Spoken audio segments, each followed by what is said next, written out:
సంజయ్ గారు మొత్తం మీరే జగిత్యాల సెంట్రిక్గా, సంజయ్ సెంట్రిక్గా, జీవన్ రెడ్డి సెంట్రిక్గా తెలంగాణ రాజకీయం నడుస్తుంది. ఇప్పుడు 2-3 రోజులుగా రాజకీయం అంతా మీ చుట్టే తిరుగుతుంది.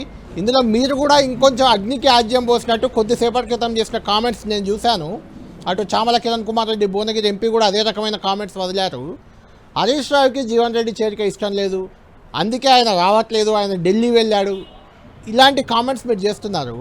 అంటే ఏంటి, మీకైనా సమాచారం ఉందా? లేకుంటే జీవన్ రెడ్డి చేరితే హరీష్ రావుకు నష్టం ఏంటి? ఇప్పుడు ఆ జగిత్యాల సభ ద్వారా తమ జైత్రయాత్ర మొదలవుతుందని బీఆర్ఎస్ నేతలు చెప్తున్నారు. అలాంటి ఆందోళనలో బీఆర్ఎస్కి కౌంటర్ ఇచ్చేందుకు ఇలాంటి కామెంట్స్ వదులుతున్నారా? అదే రోజు రేవంత్ రెడ్డి సభ పెట్టుకున్నారు భూపాలపల్లి జిల్లా, అది కూడా ఉమ్మడి కరీంనగరే. అక్కడ సభ పెట్టారు, పోటీ సభ. ఏంటి ఇప్పుడు కూడా మీరు అక్కడికి వెళ్ళబోతున్నారు? మీరు కూడా వెళ్తారా సభకి?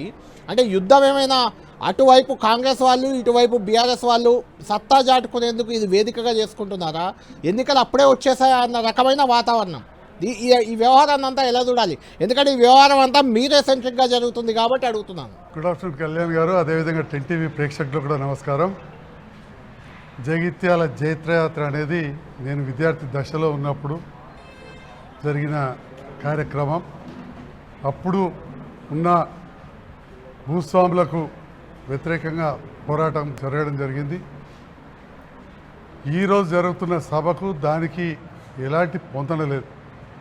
ఈరోజు జరుగుతున్న సభలో కేసీఆర్ గారి వెంట నడిచిన ఉద్యమకారులైన తుల ఉమ్మక్క గారి ఫోటో కానీ, రాజేశం గౌడ్ గారి ఫోటో కూడా అక్కడ కనబడతలేదు ఫ్లెక్సీలో, మెయిన్ స్టేజ్ ఫ్లెక్సీలో. ఇప్పుడే తెలంగాణ జాగృతి వారు కూడా ఒక ప్రెస్ నోట్ రిలీజ్ చేసినట్టు కూడా తెలిసింది.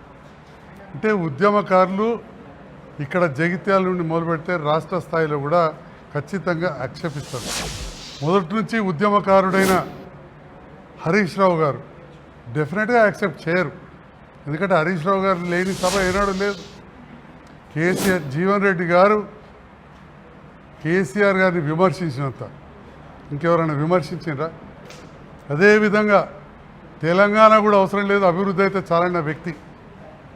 అందుకోసం తప్పకుండా నాకు అనిపిస్తుంది, నాకున్న సమాచారం హరీష్ రావు గారికి ఇష్టం ఉండదని.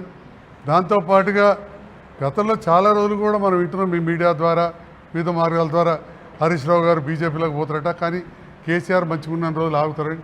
పరిస్థితులు మారుతుంటే మరి ఈరోజు ఇంత పెద్ద సభ జరుగుతుంటే వారు ఢిల్లీకి వెళ్తే మరి సమాచారం వస్తుంది వారికి ఇష్టం లేకనే పోతున్నారు, బీజేపీ నాయకులు కలవడానికి పోతున్నారని, కొంతమంది ఎమ్మెల్యేలు వారిని బుజ్జగిస్తున్నారని.